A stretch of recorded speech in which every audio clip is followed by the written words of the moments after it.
Hello, humans, and welcome to another episode of Gen X Gamer. I'm excited for the new Atari products. That's right. I'm back. I'm still jet lagged, guys. I'm not. I'm not in my all senses. To me, this is Wednesday. For you, this is Tuesday. So there's still that time difference in my brain. I didn't get good enough sleep, but I'm awake. Feel like I'm hungover, even though I quit drinking. I quit everything. Because now I have a 2-year-old. We're going through the terrible twos.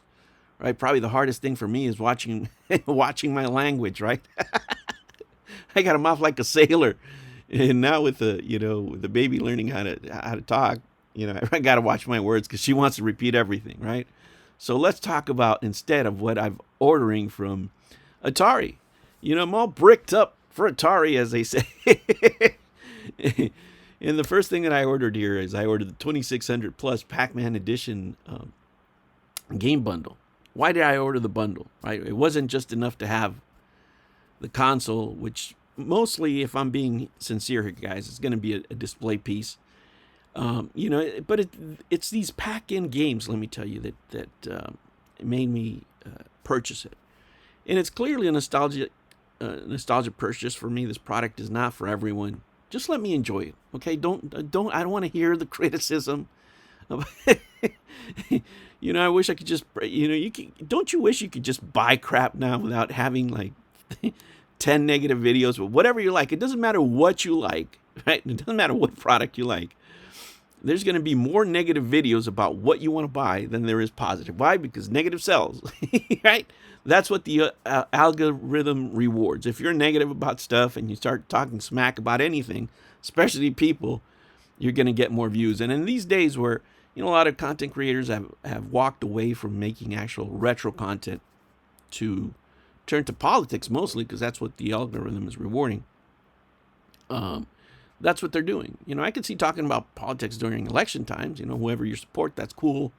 But then when it's over, it's over. Yeah, you won, you lost, whatever. Just keep it moving and go back to video games. Now, let me explain to you, for me, the 2600 and this for most practical purposes for me, I'm going to be sincere here, guys, is going to be a display piece because it's nostalgic for me and my sisters growing up. The Atari consoles, one we had, and for me in particular, 3 of these cartridges here. Oh, my back is going down. 3 of these cartridges here are some of my favorites to play when I was growing up. Right, when I was growing up, and I would go. Let me plug in my charger here. When I would go to the burger joint, my favorite burger joint, growing up in East Los Angeles, these machines were there. These particular 3 machines were there. And I'm talking about Dig Dug, I'm talking about Pac-Man, and Xevious specifically. I played Galaga later on, but not at that burger joint. And then I played it at home. Regardless, guys, when it comes to Dig Dug, Pac-Man, and Xevious, I put so many cords into those machines, so many hamburger specials, so many sodas, so many bean and cheese burritos, man. Those were the days. Those were the days before the cell phone, right? Before the internet. And this was our way of engaging, with our friends and stuff like that. And it just brings a lot of positive memories for me, man. And right now, especially with having a toddler, I want to stay positive for the most part, right? And I am, because I'm always happy. I'm always around my kid. I'm doing dad stuff and stuff like that. And it's harder for me to get, upset about stuff. It's like I tell my friends, they're like, "Oh, how come you're so mellow now?" And like, dude, I've been singing like Baby Shark and Twinkle Twinkle Little Star like all morning. I can't go hard after that. You know what I'm saying? I can't. I can't get unhinged after that, and I'm really enjoying being a dad. And the other thing is the games that I play are actually changing. These are the kind of games that I can play around my kid. Dig Dug, Pac-Man, Xevious, not controversial, right? Like I can't play Death Stranding 2, which I love, by the way.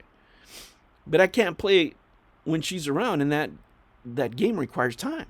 I put a lot of hours into it. I still haven't finished it because I've been busy with work and school and everything else. And especially during this last semester, guys, I'm trying to cram in and all this stuff. So most of the stuff that I'm going to play after I graduate. Regardless, The real reason that I bought these, and again, I can hear the criticism already. These are not real cartridges, or you're playing ROMs. It's the same thing as before. Yeah, I got it. Let me just enjoy it, guys. Let just us old Gen Xers enjoy the products. Yeah, we know what we're doing, right? Relax.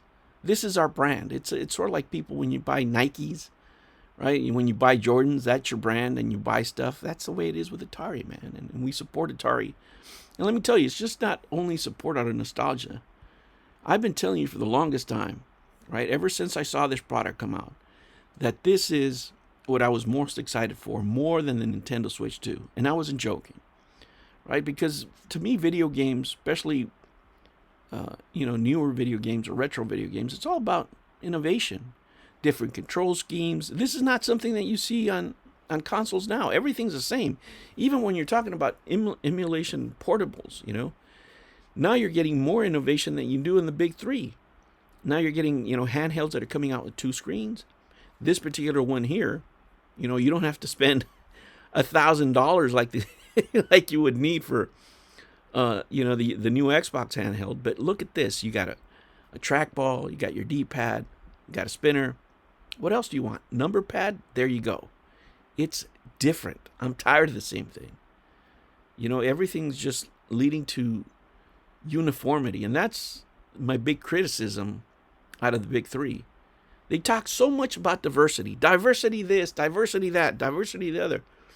They're becoming the same thing. They're becoming uniform. Right? They're becoming the same platforms. They're becoming the same business model. Atari is different. That's why I buy it. Right? There's nothing like this in the market. Right? And me as a retro gamer primarily now, this is what I'm into. I'm not into, paying, $80 for a digital product that I'm never going to own, that somebody's going to let me play until they decide, how long I should play it for. That to me is just an alien concept, and it really makes me very uncomfortable to even spend my dollars in it. And I'd rather pay, $279 for this, right?